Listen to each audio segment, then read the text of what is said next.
الحمد للہ وکفى وسلام علی عباده الذین اصطفى اما بعد اعوذ باللہ من الشیطان الرجیم بسم اللہ الرحمن الرحیم یا ایہا الذین آمنوا استعینوا بالصبر والصلاة ان اللہ مع الصابرین وقال النبی صلی اللہ علیہ وسلم نعمتان مغبون فیہما کثیر من الناس الصحة والفراغ او کما قال علیہ الصلاۃ والسلام۔ میری مائی اور بہنیں، سب سے پہلے تو ہم اپنی نیتوں کو درست کر لیں۔ دین کی بات جب بھی ہم سنیں تو صرف بیان کا سننا یہ نہیں ہونا چاہیے، بلکہ جو باتیں ہمارے سامنے بتائی جائے، ہمارے سامنے کہی جائے، ہم اس کو عمل کی نیت سے سنیں۔ ہم کسی کے بھی بیان میں جاوے، کسی بھی بیان میں جاوے، جب ہم وہاں سے اٹھے اور گھر پر آوے تو کوئی نہ کوئی چیز لے کر آئے۔ صرف قصے سن لینا، کہانیاں سن لینا اور اس کے بعد دل کے اوپر کسی قسم کا اثر نہ لینا، یہ اتنا کوئی فائدہ مند چیز نہیں ہے۔ دوسری چیز یہ ہے کہ جب بھی ہم کوئی دین کی بات سنیں، قرآن کی بات سنیں، حدیث کی بات سنیں، تو ادب اور احترام کے ساتھ سنیں۔ اس لیے کہ کبھی کبھی اللہ رب العزت بندے کو ادب پر وہ چیزیں عطا فرما دیتے ہیں جو شاید بندے کو اپنی زندگی بھر کی محنت سے بھی حاصل نہیں ہو سکتی ہے۔ ادب اللہ رب العزت کو اتنا پسند ہے۔ ہمارے بزرگان دین، ان کی زندگیاں اگر ہم اٹھا کر دیکھیں نا، تو وہ دین کی باتوں کا اور اللہ رب العزت کی بات کا، اللہ کے نام کا کتنا زیادہ ادب اور احترام کرتے تھے۔ امام مالک رحمۃ اللہ علیہ بہت بڑے فقیہ گزرے ہیں۔ اللہ رب العزت نے آپ کو حدیث میں بھی ان کو مقام اور مرتبہ دیا تھا، فقہ میں بھی مقام اور مرتبہ بہت زیادہ اونچا دیا تھا۔ ایک مرتبہ امام مالک رحمۃ اللہ علیہ حدیث کا درس دے رہے تھے، اور حدیث کے درس کے دوران اچانک آپ کا جو چہرہ تھا نا، وہ بالکل پیلا ہو گیا، چہرے کا رنگ بدل گیا۔ حدیث ختم کر دینے کے بعد، سبق کو مکمل کر دینے کے بعد، آپ نے اپنے ایک شاگرد کو بلایا اور بلا کر یوں کہا کہ بیٹا، میرا ذرا پیچھے میری پیٹھ کو دیکھ لو، وہاں پر مجھے درد محسوس ہو رہا ہے۔ شاگرد نے جب کرتے کو اٹھایا اور دیکھا تو بچھو تھا جس نے 16 جگہ پر امام مالک رحمۃ اللہ علیہ کو ڈنک مارا تھا۔ امام مالک رحمۃ اللہ علیہ فرمانے لگے، میرے نبی کی حدیث میرے سامنے تھی، اس لیے میرے اندر اتنی ہمت نہیں ہوئی کہ میں اپنے پاؤں کو ہلاؤں۔ کتنا زیادہ اللہ رب العزت نے آپ کو ادب اور احترام دیا تھا، اسی وجہ سے اللہ رب العزت نے ان کو وقت کا امام اور امام مالک رحمۃ اللہ علیہ بنا لیا۔ زبیدہ ہارون رشید کی بیوی ہیں۔ ایک مرتبہ جب ان کا انتقال ہو گیا، انتقال کے بعد کسی نے خواب میں دیکھا کہ اللہ رب العزت نے آپ کے ساتھ کیا معاملہ کیا، تو زبیدہ فرمانے لگی کہ اللہ رب العزت نے میری مغفرت فرما دی۔ تو کسی نے کہا کہ کیا اللہ رب العزت نے آپ کی مغفرت اس وجہ سے کی کہ آپ نے نہر زبیدہ بنائی تھی، لوگ اس سے پانی پی رہے تھے، لوگ سیراب ہو رہے تھے، لوگوں کی پیاس بجھ رہی تھی؟ تو فرمانے لگے کہ نہیں، اس کی وجہ سے میری مغفرت نہیں ہوئی ہے، بلکہ اللہ رب العزت کی جانب سے تو مجھے یوں کہہ دیا گیا کہ جو پیسے تم نے اس نہر کو بنانے میں خرچ کیے ہیں وہ تمہارے خود کے پیسے نہیں ہیں، بلکہ وہ تو بیت المال کے پیسوں سے تم نے بنایا ہے، تمہارا کیا ہے؟ تو پھر خواب دیکھنے والے نے کہا کہ پھر آپ بتاؤ کہ کس عمل پر اللہ رب العزت نے آپ کی مغفرت فرمائی؟ تو زبیدہ رحمۃ اللہ علیہ فرمانے لگی کہ ایک مرتبہ میں کھانا کھا رہی تھی، لقمہ میرے منہ میں جانے ہی والا تھا، سر کے اوپر دوپٹہ نہیں تھا، میرا سر کھلا ہوا تھا، میرے بال کھلے تھے۔ اچانک مؤذن کی اذان کی آواز میرے کان میں آئی، اللہ اکبر اللہ اکبر۔ بس میں نے وہ لقمے کو نیچے رکھ لیا، سر پر سے دوپٹہ اچھی طریقے سے میں نے سر کے اوپر رکھ لیا، اذان کا جواب دیا اور اس کے بعد میں نے کھانا کھایا۔ اللہ رب العزت کی جانب سے کہا گیا کہ بس تم نے ہمارے نام کی اتنی لاج رکھ لی کہ لقمے کو نیچے رکھ لیا اور آپ نے سر کے اوپر دوپٹہ نہیں تھا، آپ نے اپنے سر کے اوپر دوپٹہ رکھ لیا۔ یہ عمل ہمارے دربار کے اندر اتنا مقبول ہے، اتنا محبوب ہمارے دربار میں یہ عمل ہے کہ ہم نے اس عمل کی وجہ سے آپ کی مغفرت فرما دی۔ تو میری مائیں اور بہنیں، میں نے یہ دو واقعات آپ کو جو سنائے یہ اس کے اوپر سنائے کہ دین کی بات کو ادب اور احترام کے ساتھ سننا ہے، عمل کے ساتھ، عمل کی نیت سے سننا ہے اور اخلاص کی نیت کے ساتھ سننا ہے کہ ہم جب یہاں پر سے اٹھیں گے تو انشاءاللہ ہم عمل کرنے والے ہوں گے۔ اللہ رب العزت نے ہمیں دنیا کے اعتبار سے بہت ساری نعمتوں سے نوازا ہے اور آخرت کے اعتبار سے بھی اللہ رب العزت نے ہمیں بہت ساری نعمتوں سے مالا مال کیا ہے۔ اس میں سب سے بڑی نعمت جو اللہ رب العزت نے مجھے اور آپ کو عطا فرمائی ہے وہ ایمان کی نعمت اللہ رب العزت نے عطا فرمائی ہے۔ ایمان بہت بڑی نعمت ہے، لیکن ہمیں اس نعمت کی قدر کیوں نہیں ہے؟ اس لیے کہ یہ نعمت ہمیں اللہ کی جانب سے بن مانگے ملی ہے۔ صحابہ کے اندر اور صحابیات کے اندر، صحابہ کی خواتین، صحابہ کی بچیوں کے اندر، صحابہ کی بہنوں کے اندر، ان کی ماؤں کے اندر، ان کی بیویوں کے اندر ایمان کی عظمت اتنی زیادہ کیوں تھی؟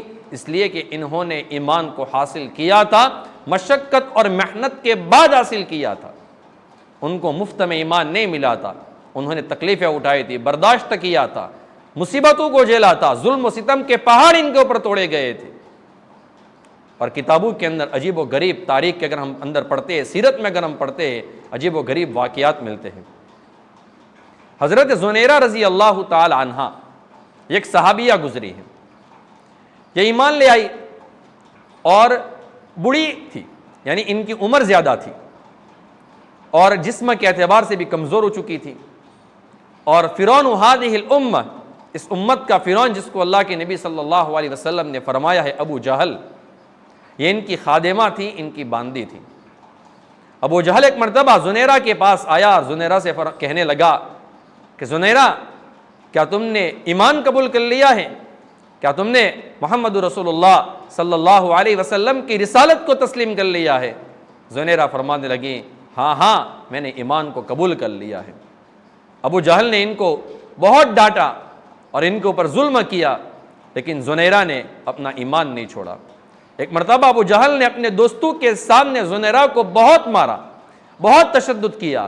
تاریخ میں لکھا ہے کہ ان کی ہڈیاں توڑ دی گئی، جسم سے خون بہنے لگا، لیکن پھر بھی انہوں نے اپنا ایمان نہیں چھوڑا۔ جب ابو جہل نے دیکھا کہ زنیرہ اسلام کو نہیں چھوڑ رہی ہے، ایمان کو نہیں چھوڑ رہی ہے، محمد رسول اللہ صلی اللہ علیہ وسلم کی رسالت کا انکار نہیں کر رہی ہے، تو اس نے کوئی باری برکم چیز اٹھائی اور حضرت زنیرہ رضی اللہ تعالیٰ عنہ کے سر کے اوپر ماری، جس کی وجہ سے آپ کی آنکھوں کی جو بینائی تھی وہ چلی گئی۔ اور اس کے بعد ان لوگوں نے مذاق اڑانا شروع کر دیا، حضرت زنیرہ کو تانے دینا شروع کر لیا کہ دیکھ زنیرہ، تو نے محمد صلی اللہ علیہ وسلم کے رب کو مان لیا اور ہمارے معبودوں کا انکار کر لیا، تو ہمارے معبودوں نے تجھے اندھا کر دیا۔ زنیرہ فرماتی ہے یہ بات میرے دل کے اوپر بہت لگ گئی، میں اپنے گھر پر گئی، کمرے کے اندر گئی، سجدے میں نے سر رکھا اور اللہ رب العزت سے کہا، باری تعالیٰ میں نے ساری تکلیفیں اٹھا دی، میں نے ساری مشقتیں برداشت کر لی، انہوں نے میری ہڈیاں توڑ دی، پھر بھی میں نے برداشت کر لیا۔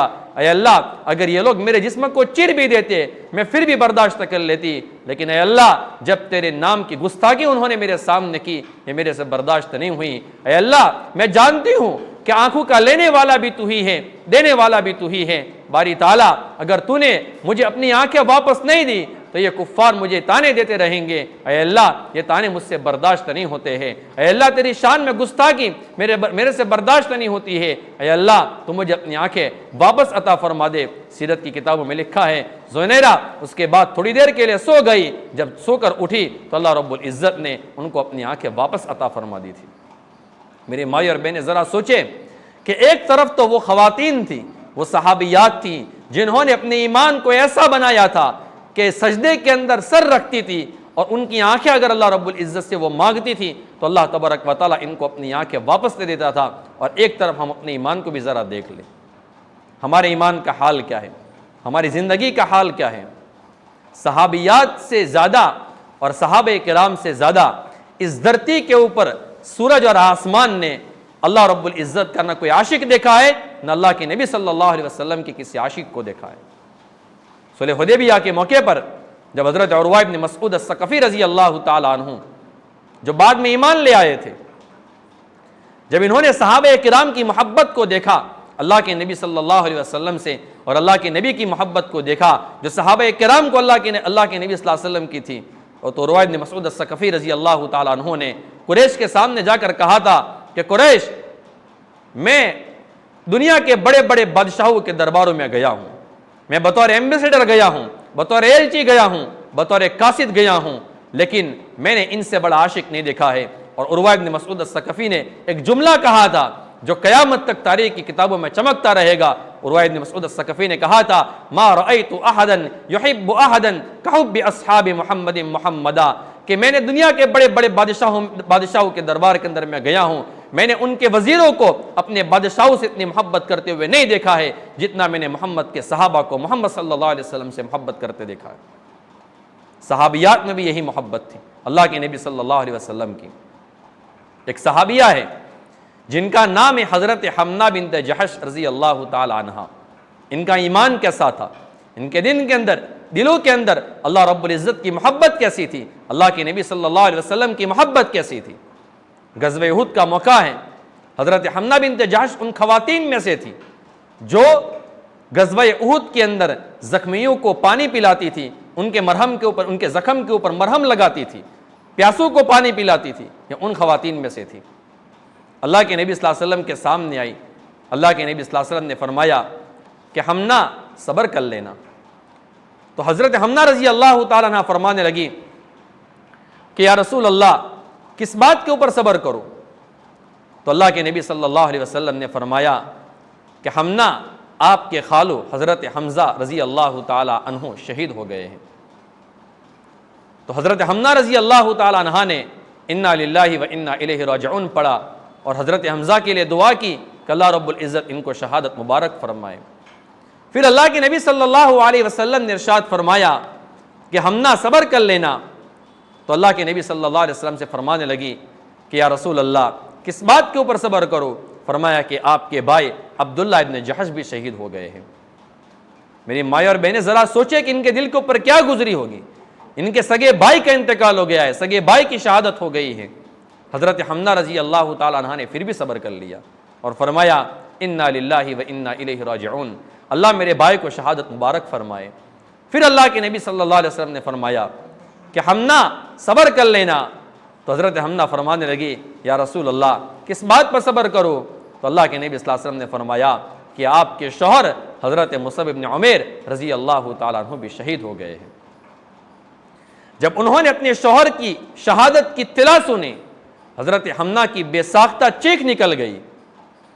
پھر اللہ کے نبی صلی اللہ علیہ وسلم نے فرمایا کہ ان کے دل کے اندر شوہر کی عظمت اور محبت بہت زیادہ تھی، اس لیے انہوں نے اپنے خالو کی شہادت کو برداشت کر لیا۔ بھائی کی شہادت کی اطلاع ملی تو برداشت کر لیا، لیکن جب شوہر کی شہادت کی اطلاع ملی تو بے ساختہ چیخ نکل گئی۔ حضرت حمنہ فرمانے لگی یا رسول اللہ میرے سامنے میرے یتیم بچے آ گئے تھے، مجھے ان کی یتیمی یاد آ گئی، اس لیے میری زبان سے بے ساختہ چیخ نکل گئی۔ میری مائیں اور بہنیں ذرا سوچے کہ ایک عورت کے اندر کتنا حوصلہ ہوگا، کتنی ہمت ہوگی کہ وہ تین لوگوں کی شہادت کو برداشت کر رہی تھی۔ کیسا اللہ رب العزت نے ان کو ایمان عطا فرمایا تھا۔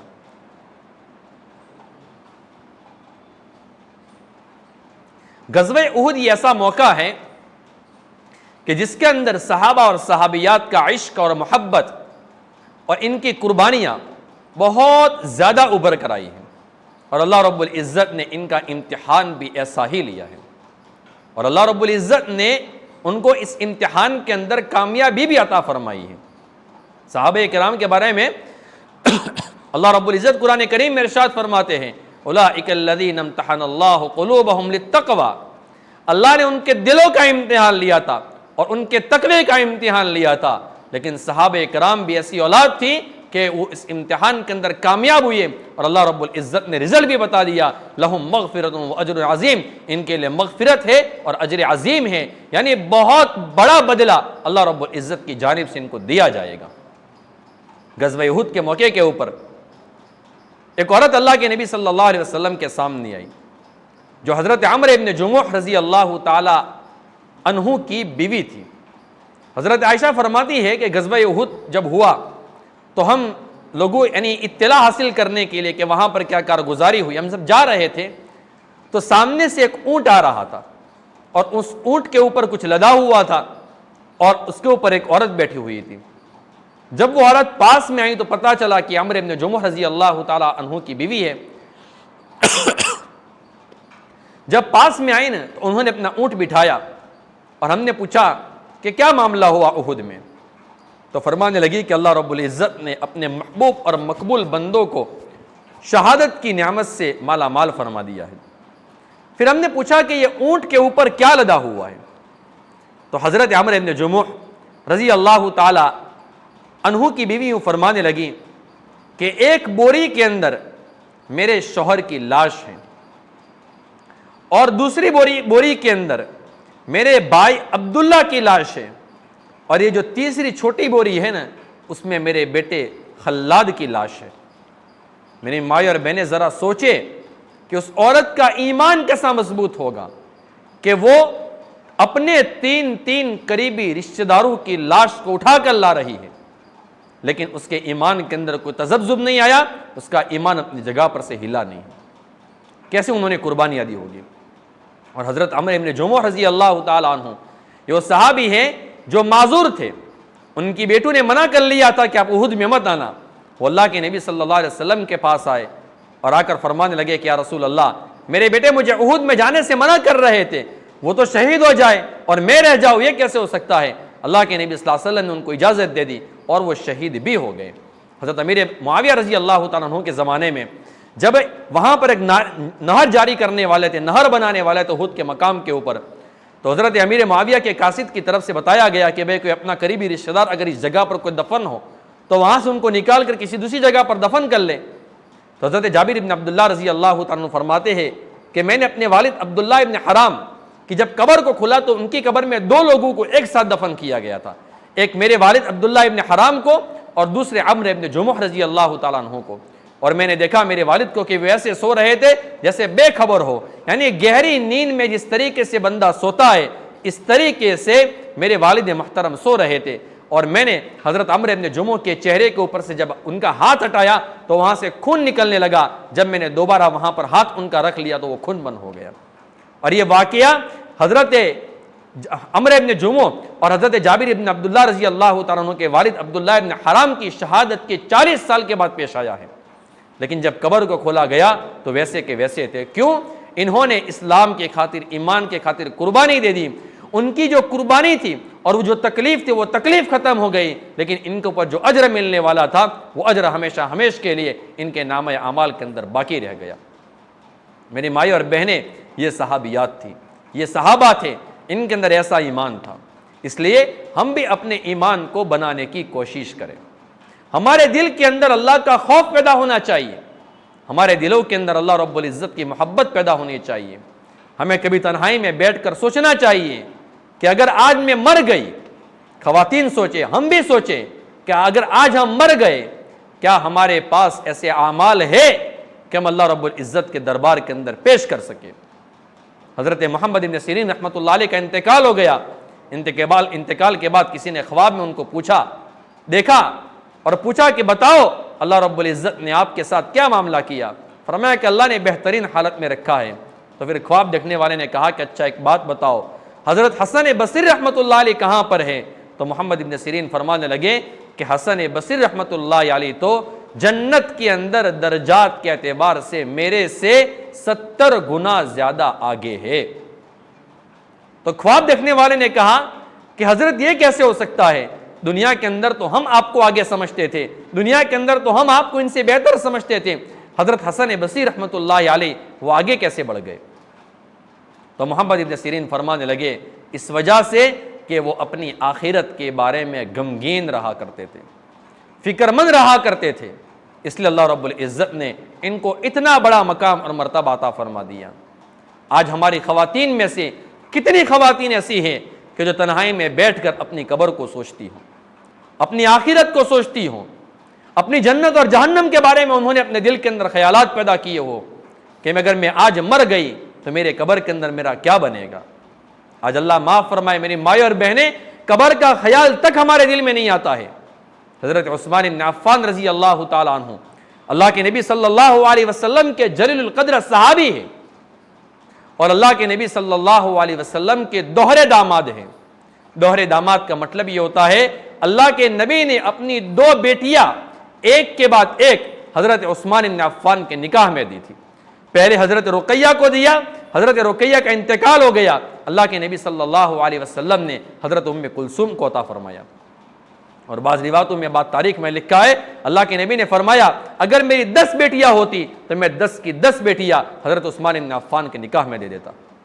اور عثمان بن عفان رضی اللہ تعالیٰ عنہ وہ صحابی ہیں کہ اگر میدان محشر میں یوں اعلان کر دیا جائے کہ وہ بندہ کھڑا ہو جائے کہ جس کے نکاح کے اندر نبی کی 2 بیٹیاں موجود ہوں، حضرت آدم علیہ السلام سے لے کر قیامت تک میری مائیں اور بہنیں، اکیلا حضرت عثمان بن عفان رضی اللہ تعالیٰ عنہ ہوگا کہ جس کو یہ خصوصیت حاصل ہے کہ جن کے نکاح کے اندر نبی کی 2 بیٹیاں موجود تھیں۔ اتنا بڑا مقام اور مرتبہ ہے۔ اللہ کے نبی صلی اللہ علیہ وسلم نے ان کو دنیا کے اندر جنت کی خوشخبری عطا فرمائی تھی۔ ان کے انتقال کا وقت جب آیا، جب آپ کی شہادت کا وقت آیا، 40 دن تک آپ کو پیاسا رکھا گیا تھا۔ حضرت عثمان بن عفان رضی اللہ تعالیٰ عنہ بڑے پریشان ہو گئے تھے اور بہت آپ کو تڑپایا گیا تھا، بہت تکلیفیں دی گئی تھی۔ اللہ کے نبی صلی اللہ علیہ وسلم خواب میں آئے اور اللہ کے نبی نے فرمایا عثمان اگر چاہو تو دعا کر لو آپ کے لیے کہ اللہ رب العزت آپ کے حالات کو درست کر لے، اور اگر آپ چاہو تو آج آپ روزے سے ہو، افطار ہمارے دسترخوان کے اوپر کر لینا۔ عثمان بن عفان نے فرمایا یا رسول اللہ میں افطار آپ کے دسترخوان کے اوپر کرنا چاہتا ہوں۔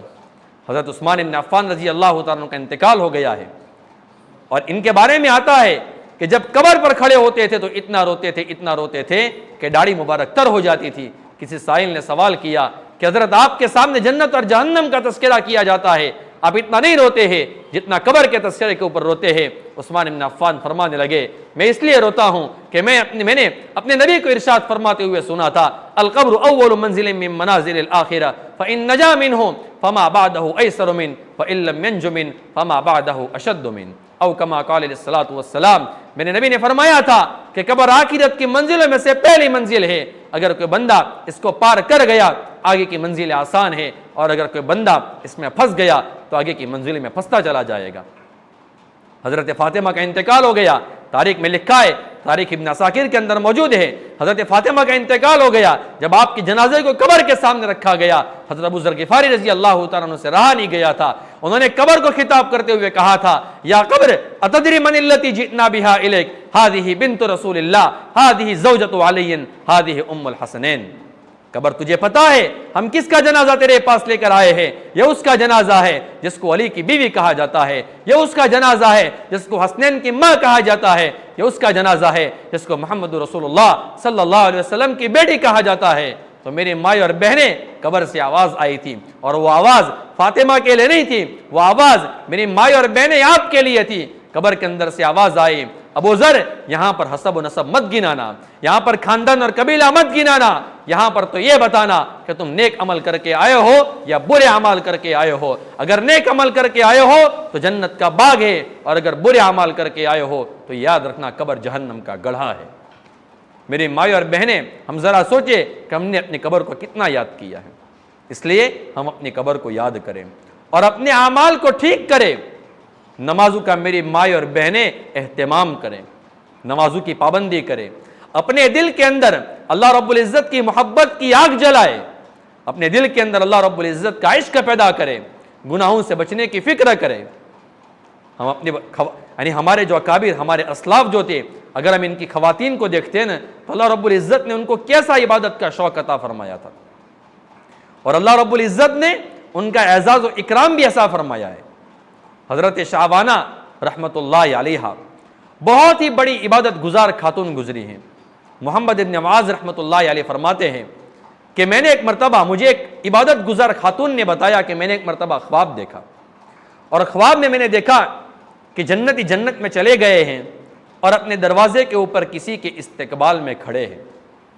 تو عبادت گزار خاتون کہتی ہیں کہ میں نے جنتیوں کو پوچھا کہ تم کس کے انتظار میں کھڑے ہو؟ تو انہوں نے کہا کہ اللہ رب العزت نے آج جنتیوں کو دروازے کے اوپر اکٹھا کیا ہے اور ان کو استقبال کے لیے کھڑا رکھا ہے۔ جب وہ خاتون آئی تو بالکل سیاہ فام خاتون تھی، حضرت شعبانہ رحمۃ اللہ علیہا۔ اللہ رب العزت نے ان کو حسن و جمال اتنا نہیں دیا تھا، لیکن ان کے دل کے اندر اللہ رب العزت نے اپنا عشق اور محبت بہت زیادہ رکھا تھا۔ جب وہ آئی نا تو کیا دیکھتی ہیں کہ وہ سواری کے اوپر سوار ہے اور اڑتی ہوئی آ رہی ہے۔ حضرت شعبانہ رحمۃ اللہ علیہا کی جو بہن ہے وہ کہتی ہے کہ بہن تو یہاں پر کیسے آ گئی؟ تیرے پاس مجھے جنت میں آنا ہے، تو میرے لیے بھی دعا کر لے اللہ رب العزت سے کہ میں بھی جنت میں تیرے پاس آ جاؤں۔ تو حضرت شعبانہ فرمانی ہے کہ بہن ابھی تو تیری دیر ہے، تو دنیا کے اندر نیک اعمال کرتی رہے۔ پھر انہوں نے وصیت کی کہ دو چیزوں کا خیال رکھنا، اور میری مائیں اور بہنیں یہ آپ بھی یاد رکھیں کہ ان دو چیزوں کا خیال ہم رکھیں۔ جو حضرت شعبانہ رحمۃ اللہ علیہ کی جو بہن تھی نا، انہوں نے اپنی بہن کو کہا تھا، انہوں نے پہلی بات یہ کہی کہ دل کو ہمیشہ غمزدہ رکھنا، دل کو ہمیشہ مغموم رکھنا، اپنے دل کے اندر آخرت کی فکر رکھنا۔ اگر پریشانی آ جاتی ہے تو دنیا کے اندر صبر کر لینا۔ اور دوسری چیز یہ فرمائی کہ اپنی نفس کی خواہش کے اوپر اللہ رب العزت کی محبت کو مقدم رکھنا۔ اگر ان دو چیزوں کا خیال اگر تو نے رکھ لیا تو اللہ رب العزت تجھے بھی جنت عطا فرما دیں گے۔ کیسا اللہ رب العزت نے ان کو عبادت کا شوق عطا فرمایا تھا، اور آج ہم ذرا دیکھ لے کہ ہم کتنی عبادت کرتے ہیں۔ حضرت ابوبکر ابن عیاش رحمۃ اللہ علیہ بہت بڑے اللہ والے گزرے ہیں۔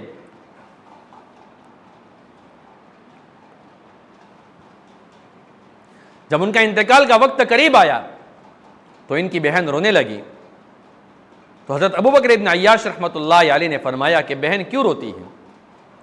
تیرے بھائی نے گھر کے اس کونے کے اندر 18,000 مرتبہ قرآن کریم کو ختم کیا ہے۔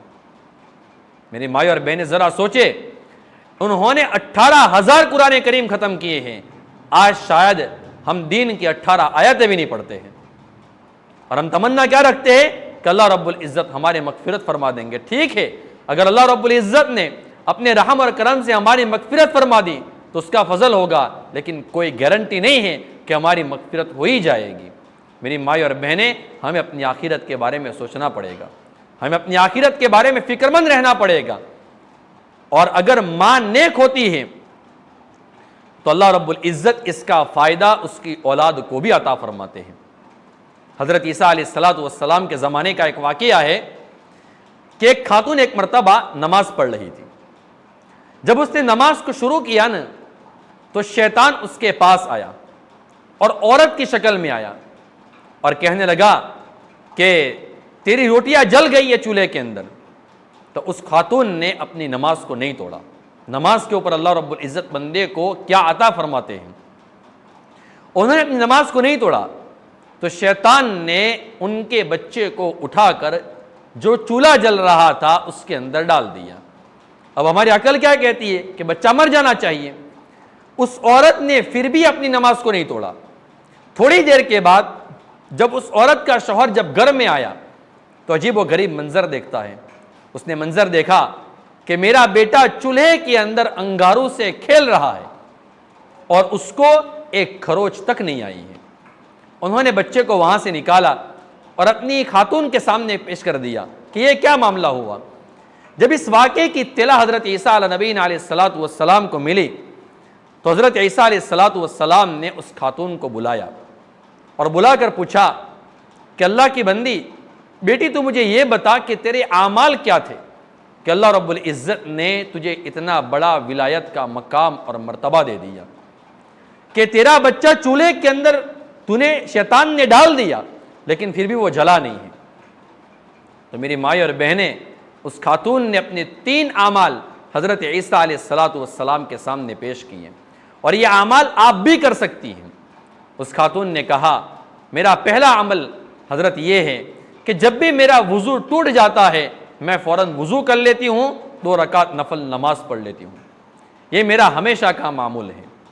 اور دوسرا میرا عمل یہ ہے کہ اگر کوئی بندہ یا کوئی بندی میرے پاس کسی ضرورت کی وجہ سے آتا ہے، کوئی چیز مانگنے کے لیے آتا ہے، اور مجھے یہ محسوس ہوتا ہے کہ اگر میں نے اس کی اس ضرورت کو پورا کر لیا تو اللہ رب العزت میرے سے راضی ہو جائیں گے، تو میں فوراً اس کی ضرورت کو پورا کر لیتی ہوں۔ اور تیسری چیز میری مائی اور بہن، اس نے یہ کہا کہ میں دنیا کے اندر زندہ لوگوں کی تکلیف کو ایسے برداشت کرتی ہوں جیسے کہ مردے کیا کرتے ہیں، یعنی میں کوئی ریئیکشن نہیں دیتی ہوں، میں کوئی ریئیکٹ نہیں کرتی ہوں۔ اگر کوئی بندہ مجھے گالی دیتا ہے، برا بھلا کہتا ہے، تو میں سب کچھ اللہ رب العزت کے لیے برداشت کر لیتی ہوں۔ میری مائیں اور بہنیں، اگر یہ 3 عمل آپ نے بھی کرنا شروع کر لیا، اللہ رب العزت آپ کو بھی انشاءاللہ اپنی ولیہ بندوں میں شامل کر لے گا۔ ہم برداشت کرنا سیکھیں، ہم اپنے اندر اخلاق پیدا کریں۔ اگر آپ ماں ہے، اگر آپ ایک عورت ہے، اگر آپ بہو ہے اپنے گھر کی، تو آپ کو اپنے ساس اور سسر کے ساتھ، اپنے شوہر کے ساتھ اچھی طریقے سے رہنا چاہیے۔ اگر آپ بیٹی ہے تو آپ کو اپنی بھابھی کے ساتھ اچھا رہنا چاہیے، اور اگر آپ ساس ہے تو آپ کو اپنی بہو اور بیٹی کے درمیان کوئی فرق نہیں کرنا چاہیے، یعنی گھر کے اندر اس طریقے سے ماحول بنانا چاہیے۔ اور ایک دوسرے سے اگر ہمیں تکلیف پہنچ جاتی ہے، میری مائیں اور بہنیں، ہم برداشت کرنا سیکھیں۔ میں جانتا ہوں برداشت کرنا بہت مشکل ہوتا ہے۔ صبر کے بارے میں اللہ رب العزت قرآن کریم میں ارشاد فرماتے ہیں،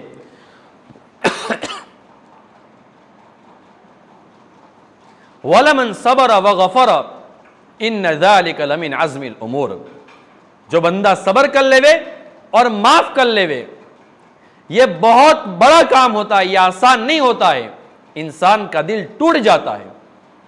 اور آپ قرآن کریم میں اگر آپ دیکھیں، احادیث میں اگر آپ دیکھیں، آپ میں سے بہت ساری خواتین وہ ہوگی جو پڑھی لکھی ہوگی، جو قرآن کریم کو پڑھنا جانتی ہے، قرآن کریم کو ترجمے کو بھی شاید جانتی ہوگی۔ قرآن کریم میں اللہ رب العزت نے کسی نیکی کے لیے یوں نہیں کہا کہ میں بغیر حساب و کتاب کے عطا کروں گا۔ نماز کا ثواب اللہ نے بتا دیا، روزے کا ثواب اللہ نے بتا دیا، حج کا ثواب اللہ نے بتا دیا ہے، دیگر اعمال کا ثواب اللہ نے بتا دیا۔ جب میری مائیں اور بہنیں، جب صبر کی بات آئی تو اللہ رب العزت نے کیا فرمایا؟ انما یوفی الصابرون اجرہم بغیر حساب، کہ صبر کرنے والوں کو اللہ رب العزت بے حساب بدلہ عطا فرمائیں گے۔ اب آپ کو کتنا بدلہ عطا فرمائیں گے اللہ رب العزت، یہ آپ نے شاید زندگی میں کبھی نہیں سوچا ہوگا۔ ایسا ثواب اللہ رب العزت آپ کو عطا فرمائیں گے۔ اس لیے ہم اپنے اخلاق کو بہتر کریں۔ اللہ کے نبی صلی اللہ علیہ وسلم کے اخلاق دیکھیں، اللہ کے نبی صلی اللہ علیہ وسلم نے کیسے عالی اخلاق امت کے سامنے پیش کیے ہیں۔ میں ایک واقعہ اکثر سنایا کرتا ہوں۔ ایک مرتبہ رئیس المنافقین عبداللہ بن ابی بن سلول، اس کے بیٹے جو پکے صحابی تھے، ان کا نام بھی تھا حضرت عبداللہ رضی اللہ تعالیٰ عنہ۔ باپ پکا منافق ہے، منافقین کا سردار ہے، اور بیٹے پکا صحابی ہے۔ تو ایک مرتبہ رئیس المنافقین جب مر رہا تھا نا، تو اس نے اپنے بیٹے کو بلایا اور بیٹے کو بلا کر کہا کہ بیٹے، میرے ایک وصیت ہے، تو ایک کام کرنا، جب میرا انتقال ہو جائے، جب میں مر جاؤں، تو اپنے نبی کے پاس جانا اور اپنے نبی سے یوں کہہ دینا کہ میری جنازے کی نماز پڑھا دے، بس یہ میری درخواست ہے۔ تو بیٹے نے باپ کو یوں کہا کہ باپ، کس منہ سے کہہ رہا ہے؟ تو نے میرے نبی کو تکلیف پہنچانے کا کوئی موقع نہیں چھوڑا ہے، اور میرا نبی تیری جنازے کی نماز پڑھائے گا، یہ نہیں ہو سکتا ہے۔ تو میری مائیں اور بہنیں جانتے ہو کہ اس کے باپ نے کیا جواب دیا تھا؟ رئیس المنافقین نے کیا جواب دیا؟ عبداللہ بن ابی بن سلول نے کہا کہ بیٹے یاد رکھ، اگر اس دھرتی کے اوپر میرے سے بڑا باغی اور دشمن اگر کوئی نہیں ہے تو یہ بھی سن لے، اس دھرتی کے اوپر تیرے نبی سے بڑھ کر کوئی رحمت للعالمین بھی نہیں ہے۔ تو اپنے نبی کے پاس جا کر کہنا تو صحیح، مجھے امید ہے کہ تیرا نبی میری جنازے کی نماز پڑھا دے گا۔ صحابی آئے ہیں اللہ کے نبی صلی اللہ علیہ وسلم کے پاس اور آ کر فرمانے لگے، یا رسول اللہ، میرے باپ نے وصیت کی ہے، اس لیے میں وصیت کو پیش کر رہا ہوں، میرے اندر تو اتنی ہمت نہیں ہے۔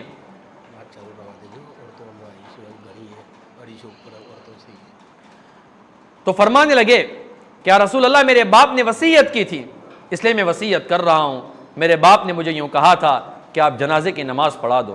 اللہ کے نبی صلی اللہ علیہ وسلم نے فرمایا کہ بیٹے کوئی بات نہیں، میں جنازے کی نماز پڑھانے کے لیے تیار ہوں۔ جب جنازہ تیار ہو گیا، صفیں بن گئی، اللہ کے نبی صلی اللہ علیہ وسلم جب جنازہ پڑھانے کے لیے آگے بڑھے، حضرت عمر بن خطاب رضی اللہ تعالیٰ عنہ نے پیچھے سے کمر سے اللہ کے نبی صلی اللہ علیہ وسلم کی چادر مبارک کو پکڑ لیا اور فرمانے لگے، یا رسول اللہ کس کی نماز پڑھاتے ہو؟ یا رسول اللہ کس کی نماز پڑھاتے ہو؟ جس نے آپ کو ذلیل کہا تھا، اور اس کا جملہ اللہ رب العزت نے قرآن کریم پارہ نمبر 30 سورۃ التطفیف میں نقل فرمایا، لَيُخْرِجَنَّ الْعَازُّ مِنَ الْعَدَلِ۔ یا رسول اللہ آپ کس کی جنازے کی نماز پڑھاتے ہیں جس نے زندگی میں کوئی موقع نہیں چھوڑا ہے کہ جہاں پر آپ کو تکلیف نہ دی ہو؟ یا رسول اللہ آپ کس کا جنازہ پڑھاتے ہیں جنہوں نے ہماری اماں جان عائشہ صدیقہ رضی اللہ تعالیٰ عنہا کے اوپر تہمت لگائی تھی؟ قربان جاؤ میرے نبی کے اخلاق کے اوپر، میری مائیں اور بہنیں، اللہ کے نبی صلی اللہ علیہ وسلم نے فرمایا، عمر مجھے جنازے کی نماز پڑھا لینے دے، اگر میری جنازے کی نماز پڑھانے کی وجہ سے اگر اس کی مغفرت ہو سکتی ہے تو وہ بھی میں کرنے کے لیے تیار ہوں۔ اللہ کے نبی نے جنازے کی نماز پڑھائی۔ اس کے بعد اللہ کے نبی صلی اللہ علیہ وسلم اپنا عبا مبارک لے کر آئے تھے، اپنا کرتا مبارک لے کر آئے تھے۔ اللہ کے نبی صلی اللہ علیہ وسلم نے فرمایا کہ میرا عبا لے کر آیا ہوں، میں عبا لے کر آیا ہوں اور یہ عبا اس کے کفن میں ڈال دو۔ پھر اللہ کے نبی صلی اللہ علیہ وسلم نے فرمایا کہ اگر میرے عبا کے دینے کی وجہ سے، میرے کرتے کے دینے کی وجہ سے اگر اس کی بخشش ہو سکتی ہے تو وہ بھی میں کرنے کے لیے تیار ہوں۔ اسی کے اوپر بس نہیں ہے میری مائیں اور بہنیں، اللہ کے نبی صلی اللہ علیہ وسلم نے جب اس کو قبر میں لٹا دیا گیا، اللہ کے نبی نے فرمایا اس کو پھر نکالو، اس کو پھر نکالا گیا۔ اللہ کے نبی نے اس ملعون کا سر اپنے گود مبارک کے اندر رکھا اور اللہ کے نبی نے اس کا منہ کھولا اور اپنا لعاب دہن، اس کے اپنا تھوک مبارک اس کے منہ میں ڈال دیا اور اللہ کے نبی نے فرمایا، عمر اگر میرے لعاب کے دینے کی وجہ سے اگر اس کی مغفرت ہو سکتی ہے تو وہ بھی میں کرنے کے لیے تیار ہوں۔ میری مائیں اور بہنیں، ایک طرف اللہ کے نبی صلی اللہ علیہ وسلم کے یہ اخلاق تھے اور ایک طرف ہمارے اخلاق ہے۔ اگر ہم ہماری ماؤں اور بہنوں کی بھائیوں سے انبن ہو جاتی ہے تو کیا کہتی ہے؟ بھائی اگر میں مر جاؤں تو میرے جنازے میں مت آنا۔ بھائی مر جاتا ہے تو اپنی بہن کے بارے میں کہتا ہے کہ میرا منہ دیکھنے کے لیے مت آنا۔ ہمارے اندر اتنی دشمنیاں ہو گئی ہیں، کہاں گئے اللہ کے نبی صلی اللہ علیہ وسلم کے اخلاق؟ کہاں گئے ہمارے اندر برداشت کرنے کی طاقت ہے؟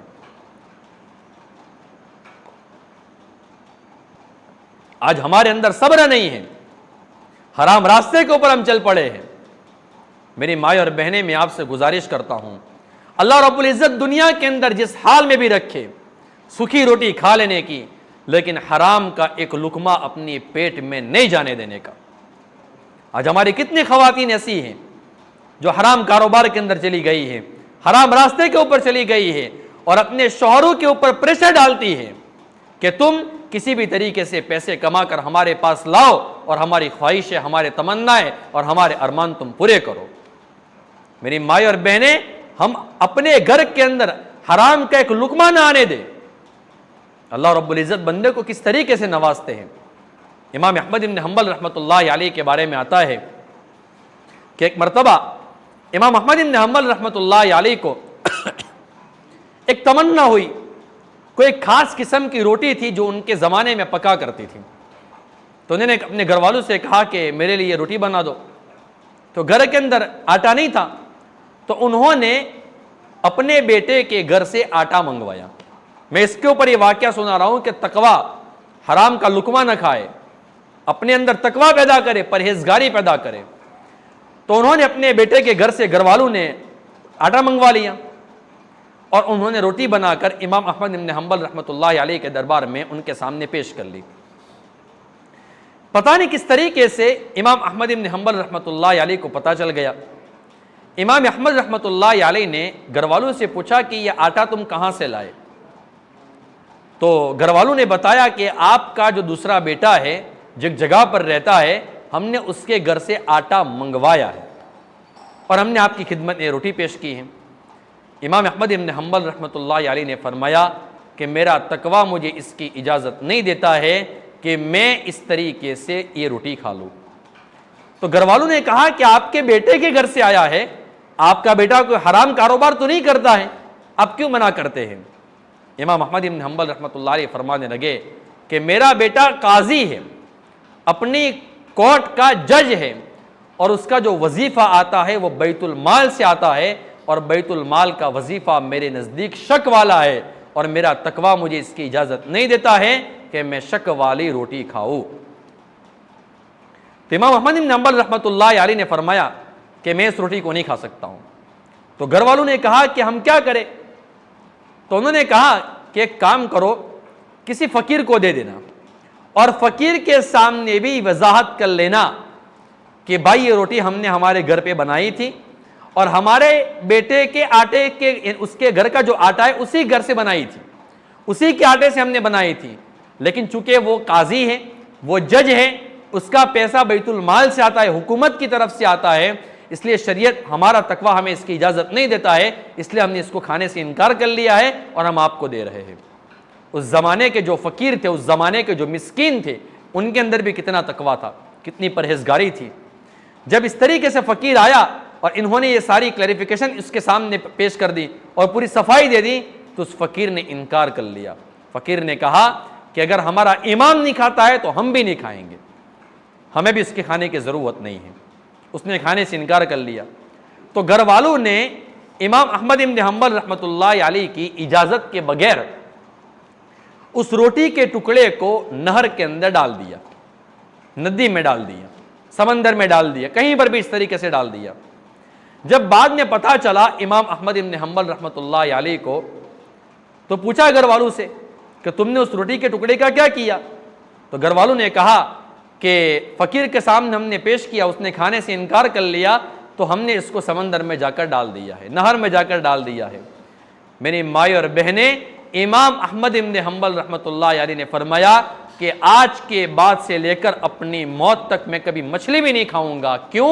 اس لیے کہ مجھے ڈر لگتا ہے کہ کہیں وہ مشتبہ لقمہ، وہ روٹی کا ٹکڑا کسی مچھلی نے نہ کھایا ہو اور وہ مچھلی میرے پیٹ میں اگر چلی جائے گی تو میرے پیٹ کے اندر سے جانے کے بعد میرے سینے کے اندر سے نورانیت ختم ہو جائے گی، میرا تقویٰ ختم ہو جائے گا، اور یہ لقمہ میں نہیں کھاؤں گا، اور آئندہ قیامت تک، میری موت تک میں کبھی مچھلی کو ہاتھ تک نہیں لگاؤں گا۔ اتنا تقویٰ تھا امام احمد بن حنبل رحمۃ اللہ علیہ کے اندر، اور اتنا تقویٰ تھا تو پھر اللہ رب العزت نے آپ کو مقام اور مرتبہ بھی ایسا عطا فرمایا۔ امام احمد بن حنبل رحمۃ اللہ علیہ کا انتقال ہو گیا۔ انتقال کے بعد ان کو کسی نے خواب میں دیکھا۔ ملا علی قاری رحمۃ اللہ علیہ نے مرکات کے مقدمے میں لکھا ہے کہ ان کو کسی نے خواب میں دیکھا، پوچھا کہ اللہ رب العزت نے آپ کے ساتھ کیا معاملہ فرمایا؟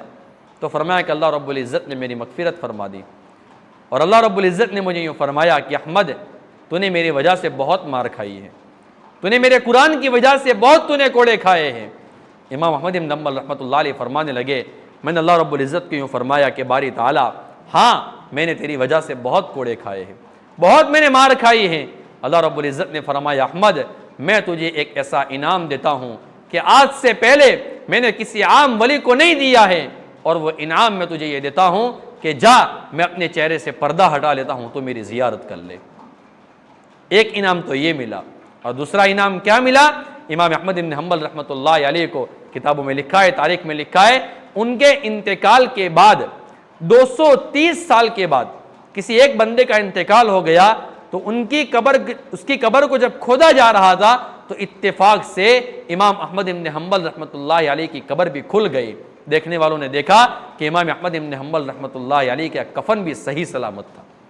230 سال کے بعد امام احمد بن حنبل رحمۃ اللہ علیہ کا کفن بھی نہیں سڑا تھا۔ جب تقویٰ اختیار کرتا ہے بندہ، جب بندہ قربانی دیتا ہے، اپنا سب کچھ لگا دیتا ہے، تو میری مائیں اور بہنیں، اللہ رب العزت اس طریقے سے بندے کو نوازتا ہے۔ اور جانتے ہو امام احمد بن حنبل رحمۃ اللہ علیہ کے جنازے میں کتنا مجمع تھا؟ بعض روایتوں کے مطابق ملا علی قاری رحمۃ اللہ علیہ نے مرکات کے مقدمے میں لکھا ہے کہ 10 لاکھ سے زیادہ، بلکہ 25 لاکھ سے زیادہ لوگوں نے آپ کی جنازے کی نماز پڑھی ہے، اور 60,000 سے زیادہ غیر مسلم ایمان لے آئے تھے، صرف اور صرف امام احمد بن حنبل رحمۃ اللہ علیہ کے جنازے کو دیکھ کر۔ میری مائیں اور بہنیں، یہ واقعات جو میں آپ کی خدمت میں پیش کر رہا ہوں، یہ لذتوں کے لیے نہیں پیش کر رہا ہوں، میں آپ کے دلوں کو جھنجھوڑنا چاہتا ہوں کہ آپ اپنے آپ کو جگائیں، آپ اپنی قیمت کو پہچانیں، آپ اپنے اخلاق کو بہتر بنائیں، تقویٰ اختیار کریں، نمازوں کا اہتمام کریں، اپنی زندگی میں سادگی لائے۔ اللہ رب العزت جو دے، جو اللہ رب العزت آپ کو اپنے گھر میں کھلائے، آپ کے شوہر کے ذریعے سے، آپ کے بھائی کی طرف سے، آپ کے والد کی طرف سے جو آپ کو پہنایا جائے، آپ خوشی خوشی اس کو قبول کر لیں۔ فیشن پرستی کے اوپر نہ جائے۔ میں انشاءاللہ آخر میں مصر کا ایک واقعہ سناتا ہوں کہ کوئی بندی، کوئی عورت اگر فیشن پرستی کے اوپر جاتی ہے تو اللہ رب العزت دنیا کے اندر اس کو کس طریقے سے عذاب کے اندر مبتلا کرتا ہے۔ میں صرف سادگی کے اوپر ایک واقعہ سناتا ہوں۔ میں نے ابھی جو کہا نا کہ اپنی زندگی میں سادگی پیدا کرے۔ حضرت شجاع کرمانی رحمت اللہ علیہ بہت بڑے اللہ والے گزرے ہیں اور شاہی خاندان سے آپ کا تعلق تھا۔ ایک مرتبہ کرمان کا جو بادشاہ تھا نا، اس نے حضرت شجاع کرمانی رحمت اللہ علیہ کو پیغام بھیجا کہ میں آپ کی بیٹی سے نکاح کرنا چاہتا ہوں۔ تو حضرت شجاع کرمانی رحمت اللہ علیہ نے یوں فرمایا کہ بھئی مجھے 3 دن کی مہلت دے دو، میں 3 دن کے بعد آپ کو جواب دوں گا، ہاں یا نہ، جو بھی ہو۔ 3 دن تک آپ مسجد کے چکر لگاتے رہے کہ اگر کوئی اللہ کا ولی مل جاتا ہے، کوئی متقی اور پرہیزگار بندہ مجھے مل جاتا ہے تو میں اس سے اپنی بیٹی کا نکاح کرا دیتا ہوں۔ تیسرے دن عصر کے وقت ایک بندہ آیا جس کے چہرے کے اوپر نورانیت ٹپک رہی تھی، اللہ کا ولی تھا، نماز پڑھنے کے لیے آیا، ویسے فقیر بندہ تھا لیکن تھا پرہیزگار۔ تو حضرت شجاع کرمانی رحمت اللہ علیہ اس کے پاس گئے اور جا کر یوں فرمایا کہ ایک بات بتاؤ کہ آپ نکاح کرنا چاہتے ہو؟ نکاح میں سادگی کتنی تھی، آپ اندازہ لگائے اس واقعے سے۔ اور آج ہمارے اندر نکاح ہوتا ہے تو دنیا بھر کی خبریں پھیلائی جاتی ہیں، اور اللہ معاف فرمائے، اللہ معاف فرمائے۔ میری مائی اور بہنیں، میں ایک درد کے ساتھ ایک بات کہتا ہوں کہ جب کسی کے یہاں پر، آپ کے یہاں پر سنترامپور میں سسٹم ہے کہ جب کسی کے یہاں پر نکاح ہوتا ہے تو ہمارے گھر کی خواتین، ہماری بچیاں، ہماری بیٹیاں جو نوجوان ہوتی ہیں وہ بے پردہ لوگوں کے گھر پر کہنے کے لیے جاتی ہیں۔ ہم یہ کہاں سے لائے ہیں؟ ایسا نہیں کرنا چاہیے، یہ بہت نامناسب چیزیں ہیں۔ تو اس بندے نے یوں کہا کہ میرے سے کون نکاح کرے گا، میں غریب بندہ ہوں، میں فقیر ہوں، میں مسکین ہوں۔ تو اس نے کہا کہ کوئی اور نہیں کرائے گا بلکہ میں اپنی بیٹی کا نکاح آپ سے کرا دیتا ہوں۔ وہیں پر مسجد میں بٹھایا، 2 گواہوں کو رکھا اور اپنی بچی کا نکاح کر کے اس کو رخصت کر لیا۔ بچی تھی شاہی خاندان کی لیکن اس کی تربیت ہوئی تھی۔ آج ہم نے اپنی اولادوں کی تربیت نہیں کی ہے، اپنی اولادوں کو، میری مائیں اور بہنیں، ہم نے جہنم کے راستے کے اوپر چلا دیا ہے۔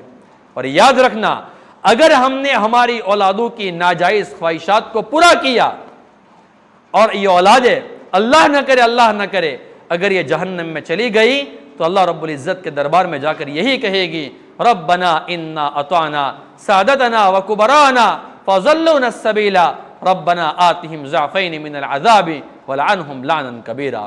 اے اللہ، ہم تو نیک بننا چاہتے تھے، ہم تو ہمارے بڑوں نے جس راستے کے اوپر چلایا ہم اسی راستے کے اوپر گئے ہیں۔ اے اللہ، ہمارے بڑوں نے، ہمارے ماں باپ نے ہم کو گمراہ کیا ہے۔ اے اللہ، تو اگر ہمیں سنگل عذاب دیتا ہے، ہمارے ماں باپ کو ڈبل عذاب دینا۔ آج ہم اپنی اولادوں کی ناجائز خواہشات کو جو پورا کرتے ہیں نا، پھر یاد رکھنا میری مائیں اور بہنیں، جہنم میں جلنے کے لیے ہم کو تیار رہنا پڑے گا، یاد رکھنا۔ اس لیے ہم اپنی اولاد کی بہترین تربیت کریں۔ اگر شاہی خاندان میں پلنے والی بچی ہوتی ہے اور تربیت ہوتی ہے تو پھر اس کے دماغ کے اندر بھی کیسی سادگی آتی ہے۔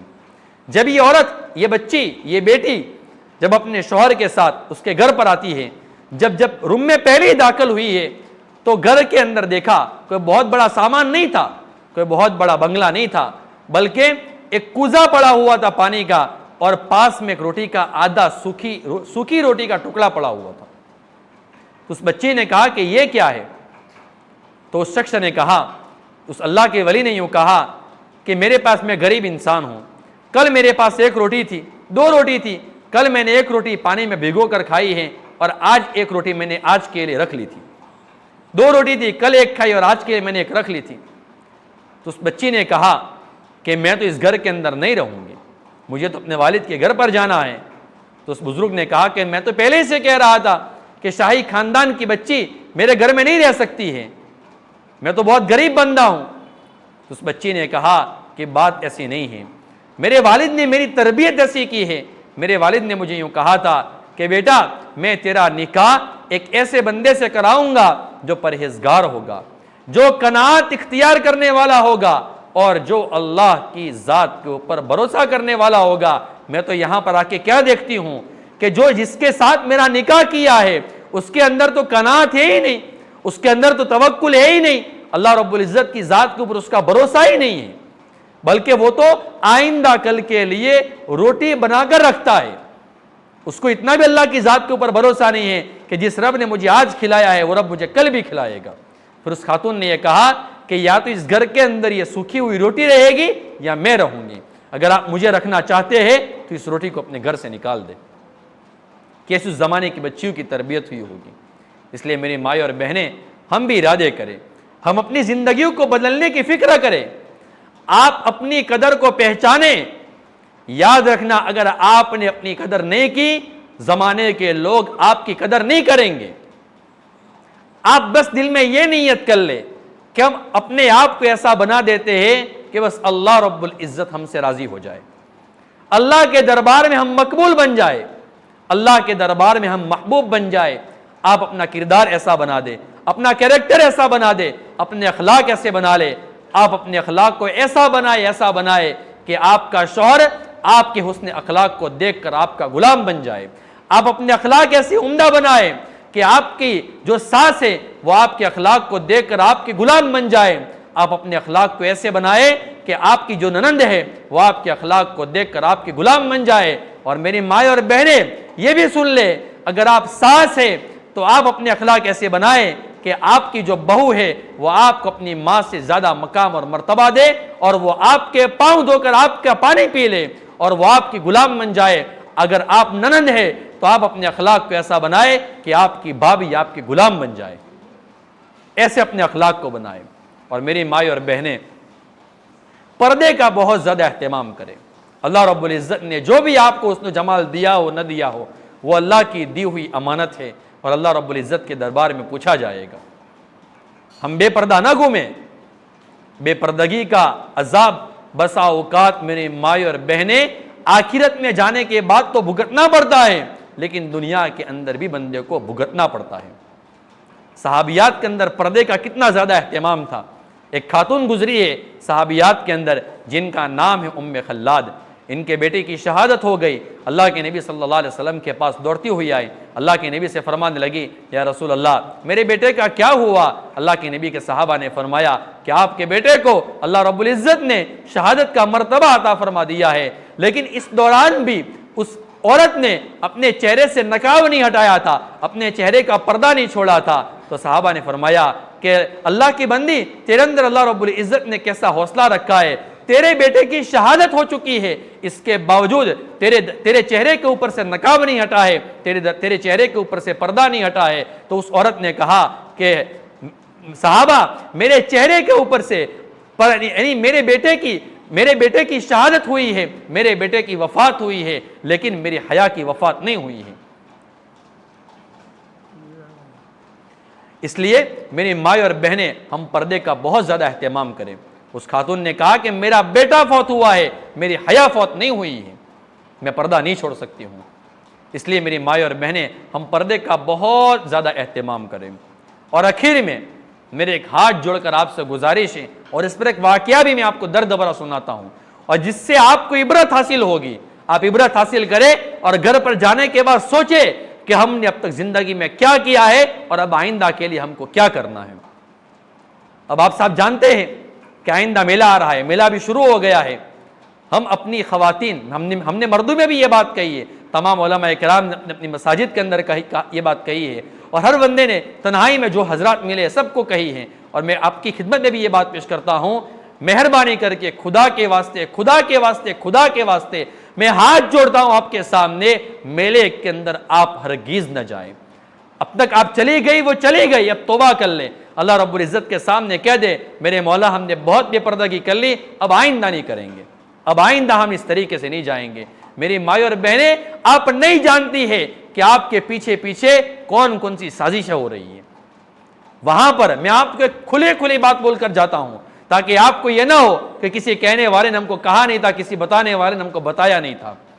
آج کل یہ لوگ ایسا پرفیوم لگا کر آتے ہیں، ایسا سپرے لگا کر آتے ہیں کہ جس کے اوپر سفلی علم کیا ہوا ہوتا ہے، جس کے اوپر جادو کیا ہوا ہوتا ہے وہ خواتین کے اوپر چھڑک لیتے ہیں یا پاس میں سے نکل جاتے ہیں. ہماری بچیاں، ہماری بیٹیاں، ہماری بہویں اور ہماری مائیں اس کو جب سنتی ہیں نا تو وہ ان کے پیچھے چلی جاتی ہے، اور نہ صرف وہ یہ کہ اپنی عزت کو گوا دیتی ہے بلکہ وہ ساتھ ساتھ میں اپنے ایمان سے بھی ہاتھ دھو دیتی ہے.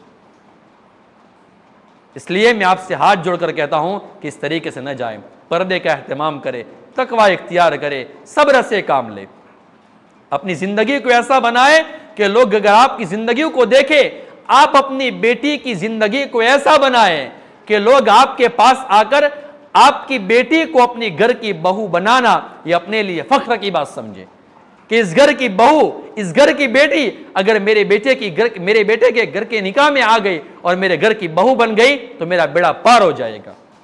آپ اپنی بچیوں کی تربیت ایسی کریں. اب میں بے پردگی کے اوپر آخر میں ایک واقعہ سناتا ہوں، اس کے بعد مختصر ہم دعا کر لیتے ہیں.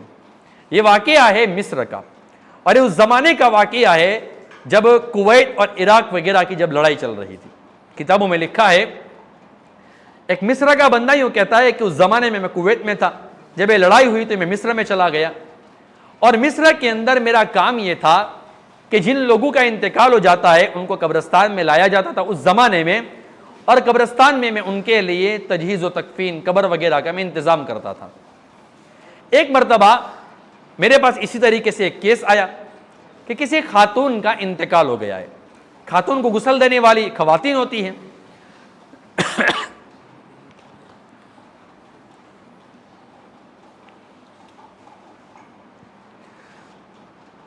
تو ایک کمرہ وہاں پر بنا ہوا تھا، اور اس کمرے کے اندر ایک خاتون کو لایا گیا اور لوگ غسل دے رہے تھے. میں وہاں پر کونے کے اندر ایک جگہ پر بیٹھ گیا تھا. اچانک میں نے دیکھا کہ جس کمرے میں جس خاتون کو غسل دیا جا رہا تھا وہاں سے 4 باپردہ خاتون دوڑی ہوئی نکلی. تو پہلے تو مجھے بھی عجیب لگا کہ کیا معاملہ ہوا، لیکن میں نے زیادہ پوچھا نہیں چونکہ وہ باپردہ تھی، میں ان سے بات نہیں کر سکتا تھا.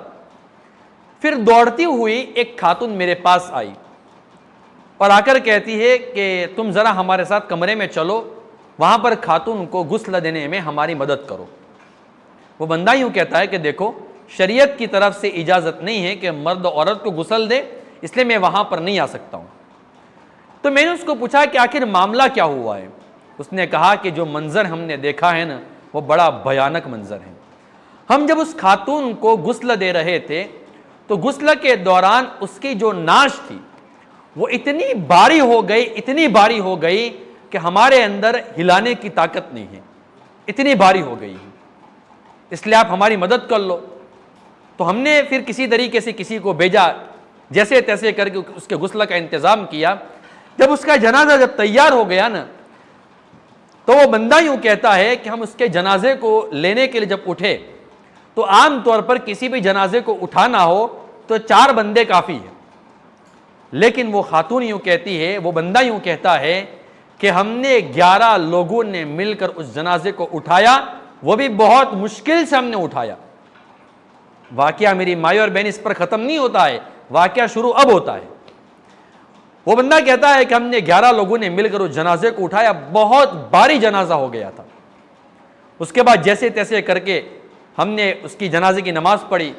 اور اس زمانے میں قبر کی سسٹم یہ ہوتی تھی کہ جیسے ہمارے یہاں پر قبریں جیسے کھود کر بنائی جاتی، وہاں پر اس زمانے میں کھود کر قبر مصر میں نہیں بنائی جاتی تھی، بلکہ بڑے بڑے کمرے ہوتے تھے، اندر سیڑھی لے کر جانا پڑتا تھا اور اس طریقے سے قبر ہوتی تھی. اسی کمرے کے اندر میت کو رکھ دیا جاتا تھا اور کفن کو چہرے کے اوپر سے ہٹا دیتے تھے اور بعد میں اوپر سے دروازہ بند کر دیتے تھے. یہ سسٹم اس زمانے میں مصر میں ہوا کرتی تھی. وہ بندہ جب یوں کہتا ہے کہ جب اس ناش کو جب قبر کے اندر جب ہم نے اتارا ہے، بھیانک منظر تو ہم نے اس وقت دیکھا. ہم نے دیکھا کہ وہ ناش جو ہے وہ پھٹنا شروع ہوئی ہے، چوڑی ہونا شروع ہوئی ہے، پھولنا شروع ہوئی ہے. بلکہ وہ بندہ یوں کہتا ہے کہ ہم نے اس خاتون کی ہڈیوں کی ٹوٹنے کی آواز بھی اس قبر کے اندر سنی ہے، اور ہم نے دیکھا کہ اس کا چہرہ بالکل کالا ہو گیا تھا اور چہرہ قبر سے پھر گیا تھا. ہم نے جیسے جیسے کر کے ہم نے اس کے چہرے کو قبر کی جانب بھی کر لیا، اور اس کے بعد ہم وہاں سے بھاگے. ہمیں وہ منظر دیکھا نہیں جا رہا تھا، قبر کو ہم نے بند کر لیا اور ہم وہاں سے گھر پر چلے گئے. وہ بندہ کہتا ہے کہ مجھے بہت زیادہ بخار آ گیا. میں نے یہ جب منظر دیکھا تو بہت زیادہ میں ڈر گیا تھا. اس کے بعد ایک عورت میرے پاس آئی، ایک جوان بچی میرے پاس آئی اور آ کر کہتی ہے اللہ کے واسطے، اللہ کے واسطے، خدا کی قسم دے کر میں آپ سے پوچھتی ہوں، میں اس خاتون کی بچی ہوں جس کو آپ دفن کر کے آئے ہوں، مجھے یہ بتاؤ کہ میری ماں کے ساتھ قبر میں معاملہ کیا ہوا؟ تو بندہ کہتا ہے کہ میں نے اس کے سامنے پوری بات رکھ دی، کس طریقے سے آنکھیں پھٹ گئی تھی، چہرہ پورا سیاہ ہو گیا تھا، ہڈیوں کے ٹوٹے کی آواز ہم نے سنی اور اس طریقے سے پورا جسم قبر کے اندر پھیل گیا تھا۔ میں نے اس عورت سے پوچھا کہ ایک بات بتاؤ کہ تمہاری ماں گناہ کیا کرتی تھی کہ اللہ رب العزت نے دنیا کے اندر اس طریقے سے اس کو بھیانک عذاب دیا؟ تو اس عورت نے یوں کہا، اس بچی نے کہا کہ میری ماں کے 2 گناہ تھے۔ پہلا گناہ میری ماں کا یہ تھا کہ میری ماں نماز نہیں پڑھتی تھی۔ میری ماں اور بہنیں ذرا سوچے کہ نماز نہ پڑھنے کے اوپر قبر میں ہوتا کیا ہے۔ اس نے کہا کہ میری ماں نماز نہیں پڑھتی تھی، اور میری ماں کا دوسرا گناہ یہ تھا کہ میری ماں فیشن پرست تھی، بے پردہ گما کرتی تھی۔ تو میری ماں اور بہنیں اللہ رب العزت نے اس طریقے سے دنیا کے اندر عذاب کے اندر مبتلا کیا۔ یہ کچھ مختصر باتیں، کچھ چند واقعات میں نے آپ کی خدمت میں پیش کی ہیں۔ میری ماں اور بہنیں، میں پھر سے آپ کی خدمت میں گزارش کرتا ہوں، اور یہ گزارش صرف میری طرف سے نہیں ہے، یاد رکھنا، میں صرف یہاں پر اکیلا بات نہیں کر رہا ہوں، بلکہ یہاں پر میرے پیچھے 21 علماء کرام کا ہاتھ ہے جو اس پورے سنترام پور کی فکر کر رہے ہیں، اس پوری سنترام پور کے لیے دعائیں کر رہے ہیں، تنہائی میں آپ کے لیے مانگ رہے ہیں۔ خدا کے واسطے، خدا کے واسطے، خدا کے واسطے ان علماء کرام کی لاج رکھ لے، اور ان کی طرف سے جو باتیں آپ کی خدمت میں پیش کی جاتی ہے ان کو قبول کرنے کا جذبہ اپنے اندر پیدا کریں۔ ہم سب دعا کر دیں اللہ رب العزت سے کہ اللہ تبارک و تعالی ہم تمام کو ان جو باتیں بتائی گئی ہے اس کے اوپر کہنے سننے سے زیادہ عمل کرنے کی توفیق عطا فرمائے۔